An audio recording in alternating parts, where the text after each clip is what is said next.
This video is sponsored by Game Mill Entertainment. Hey everybody, and welcome to another installment of Know Your Moves, the hit moves series about your favorite platform fighter, Nickelodeon All-Star Brawl. My head. You think something's gone different?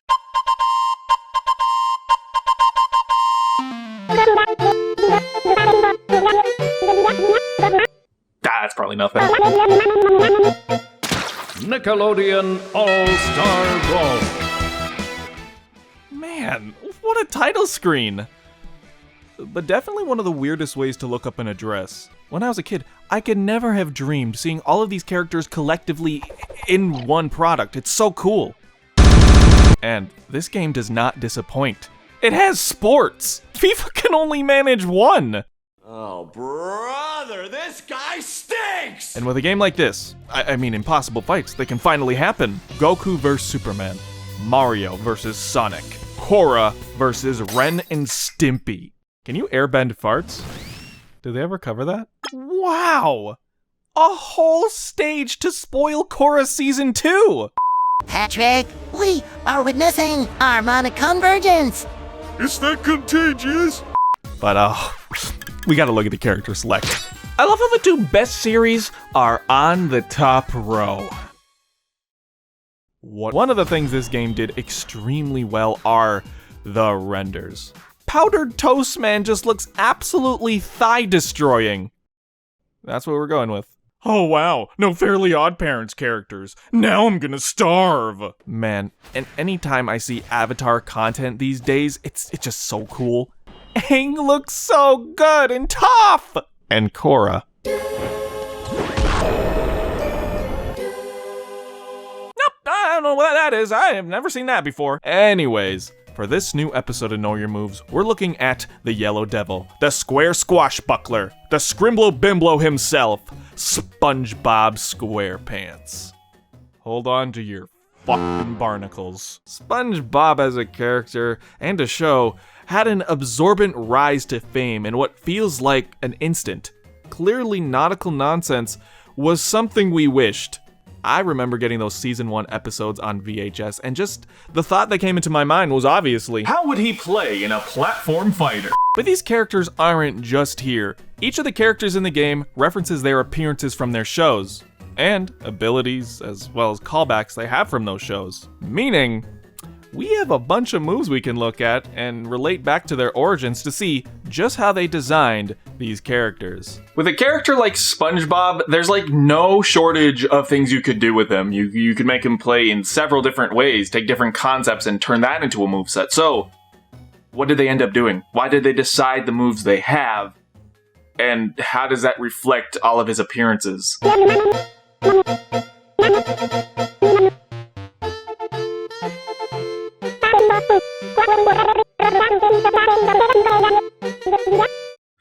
Thank you, Missy. For this game, they really couldn't have picked better SpongeBob characters. Except no Squidward. Squidward is even too mediocre to be in a fighting game. But I have a few ideas about how he would play. Squidward!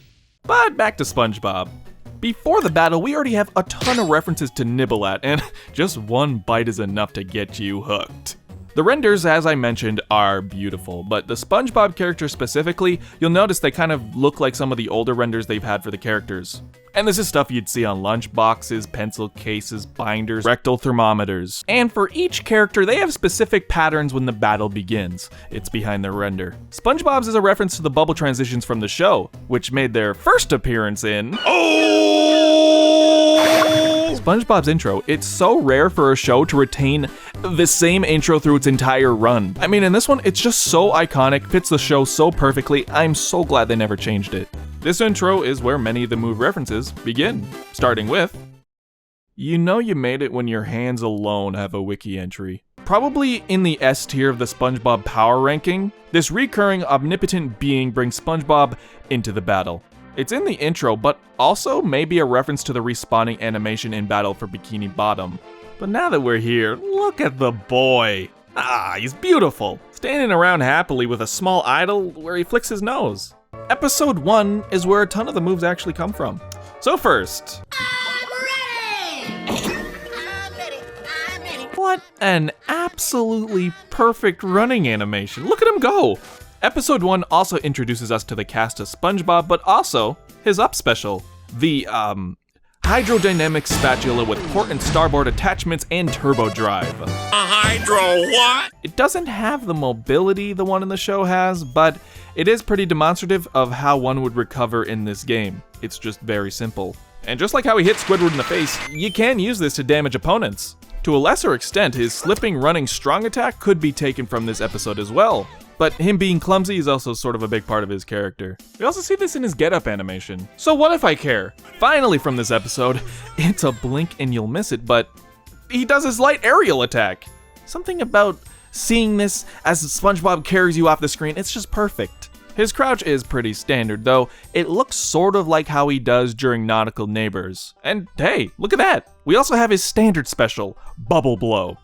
SpongeBob introduces one of his favorite pastimes in episode 2. Now, he doesn't have the exact same technique, but when he does blow a bubble, he assumes the same pose as he does here.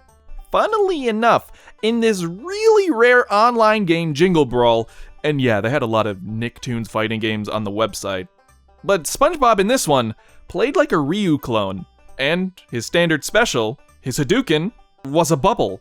There were a couple of these games as well, really odd, but SpongeBob doesn't really take too much from these games. Except, potentially, the ledge get up? You know this is my career, right? Anyways, this movement sequence from the episode actually hides some of his other moves. His light running attack, it has him doing this spin. Okay, fine. And in his down special, when his legs extend, he sort of brings it around town, though I'm not quite sure. And his aerial dash. I guess you could say he has. Speaking of the bite, I have to say, Was that the bite of 87? No. it wasn't the first move I expected for him, but I'm not complaining. The closest thing we have as to a reference of this is...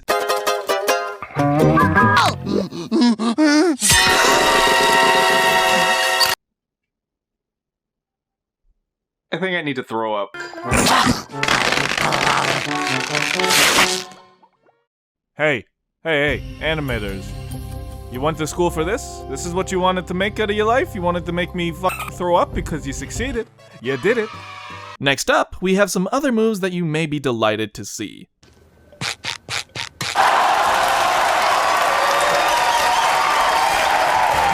He's literally sweeping the floor with his opponents. His strong side on the ground and in the air is a net swing, which, of course, reflects jellyfishing. But my personal name for the move? Firmly grasp it! His strong up in the air and on the ground is a reference to his karate gloves, first appearing in Karate Choppers. Safety first! The moveset, it would not have made sense without it. And finally, probably one of my favorite additions. Imagination. The imagination clap. I guess he just imagined a hitbox being there. And even comparing it to this episode, it's like the same rainbow with the same sparkles. But even better, his aerial version unleashes a spike. Imagination, imagine this, you're dead. What this game really excelled at is making some of these more cartoony characters have some of the best expressions. But SpongeBob, his expression when he gets attacked or hit, so good. I guess we haven't talked about it, the victory screen, when SpongeBob loses. Gary come home? Honestly, SpongeBob crying has been done in so many original, disgusting ways. But when he wins... That's his eager face. And to wrap it all up... They really did it, huh? Well, I was curious about the origins of this meme, because I've seen it so many places, but I don't think I watched SpongeBob up until this episode, and basically the episode, The Yellow Book, Squidward finds SpongeBob's diary, and it reveals that when he sees Plaid,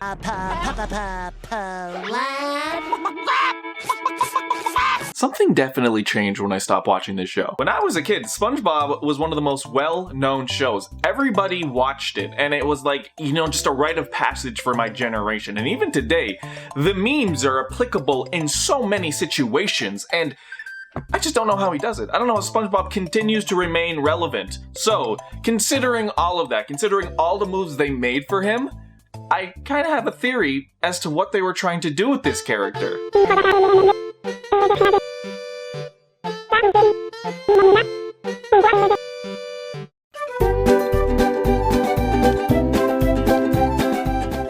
Nickelodeon All-Star Brawl is the ultimate crossover fighting game cross-fighting game. And with a cast like this, we get all sorts of wacky, wonderful Nickelodeon All-Stars, but SpongeBob had a job to do. Similar to how he created a renaissance in the cartoon world, he does so in this game as well. Of course, we have classic reps like Ren and Stimpy that define cartoons, but SpongeBob is what launched cartoons into a new age, and many mimicked what he was doing to feigned success. He's kinda where Nickelodeon stood out. And the SpongeBob franchise, well, there's a reason they take the first 3 slots on the character select. I know for me, this was one of the first shows I got into, and I remember always wanting more from those first 3 seasons. So in this game, SpongeBob becomes alive with many of his most iconic traits that reflect nearly everything about his original iteration. Fry cooking, jellyfishing, bubble blowing, those squeaky shoes, and those teeth. Looking back on it, no wonder the show did so good. I mean, who comes up with this? And not only that, because SpongeBob, he sort of standardized how cartoons play out and everyone wanted to mimic him, but that's also sort of what he does as the sort of base character for this game.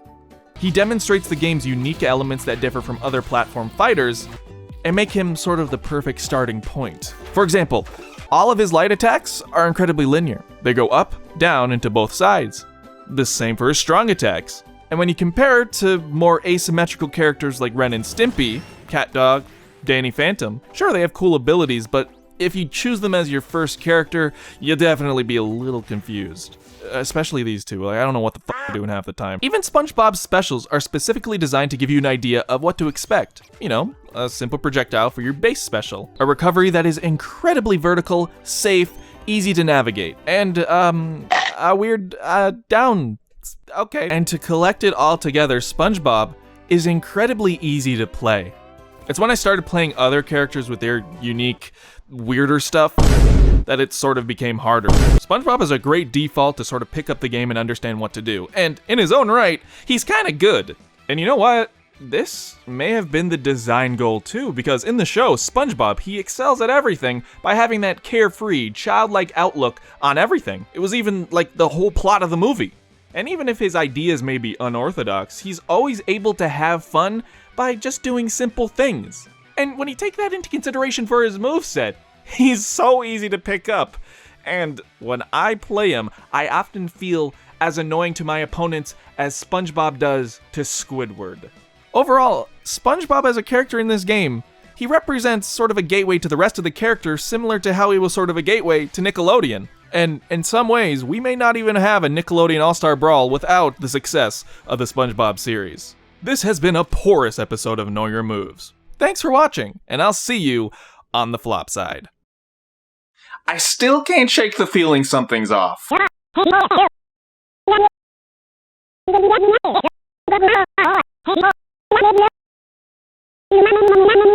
Yeah, you know what? It's probably nothing. Nickelodeon All-Star Brawl is out now for Nintendo Switch, PlayStation 5, Xbox Series X and S, PlayStation 4, Xbox One, and PC. It's everywhere. It's got characters from all over Nickelodeon's history, from the series of SpongeBob, Teenage Mutant Ninja Turtles, Rugrats, The Loud House, and more. Not to mention 20 themed stages like Jellyfish Fields from SpongeBob and the Technodrome from TMNT. And you're not just being a goofy goober at home, you can play local or online multiplayer, so all of your friends can be goober dashing. You can find more info about the game in the link below. Once again, thank you Game Mill Entertainment for sponsoring this video. I was stoked to see this game come out, and I really wanted to talk about SpongeBob's moves, so this collaboration, it was just perfect. And thank you all for watching the video all the way to the end, and the patrons appearing on screen. Thank you for your support, allowing me to cover some characters in this Know Your Move series that otherwise have games that are a little tougher to find the roots for. So, if you want to support Know Your Moves, that's the way to do it. Otherwise, watching to the end is the next best way. So thank you, everybody. I hope you like your SpongeBob SquarePants, and next time, things can get a little spooky. So, I'll see you on the flip side.